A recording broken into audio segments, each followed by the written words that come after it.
एक दिन तेनालीराम राजा से बात कर रहे थे। अगर किसी व्यक्ति को मौका मिला तो वह व्यक्ति झूठ जरूर बोलता है। राजा ने उत्तर दिया, यह बिल्कुल सच नहीं है तेनाली। मैं एक राजा हूँ, मैंने कभी भी झूठ नहीं बोला। लोग तब झूठ बोलते हैं जब उन्हें उसकी आवश्यकता पड़े। तेनाली ने कहा, मैं अपनी इस बात को साबित कर सकता हूँ।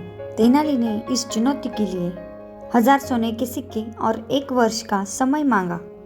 तेनाली को जब पैसे मिले तब वे पूरे 1 वर्ष तक राजा की सभा के सामने प्रकट नहीं हुए। वे अपने लिए एक बड़ा और सुंदर सा मकान बनवा रहे थे। जब 1 वर्ष का समय समाप्त हुआ तब तेनाली राजा के महल में एक साधु के वेश में पहुंचे। कोई भी उन्हें पहचान नहीं पाया। तेनाली कहने लगे, प्रिय राजा, मैंने अपने लिए एक घर बनवाया है।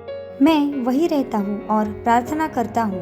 भगवान मेरी भक्ति से बहुत प्रसन्न हुए हैं। मुझे बहुत सम्मानजनक लगेगा अगर आप स्वयं आए और भगवान को मेरे घर पर मिले, मगर आप उनको तभी देख सकते हैं अगर आप पवित्र हैं और आपने कभी भी झूठ नहीं बोला हो।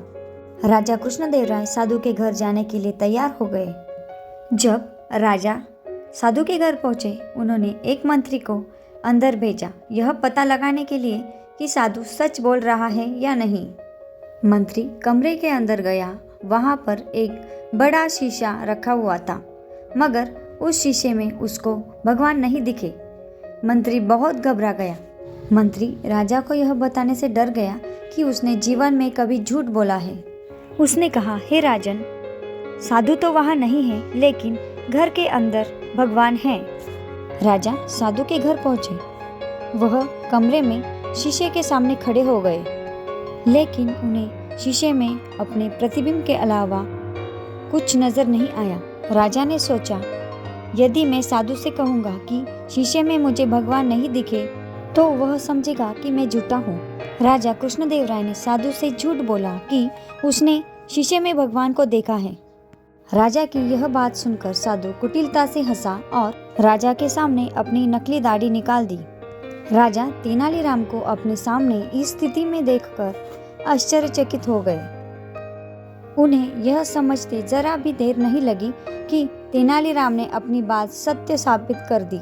राजा उसी समय सारी बात समझ गए कि यह तेनालीराम की चाल थी जो उन्होंने उसके साथ चली थी।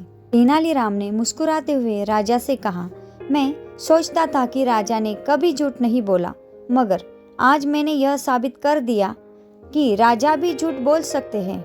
इस कहानी से समझ आता है कि तेनालीराम बहुत ही चतुर थे।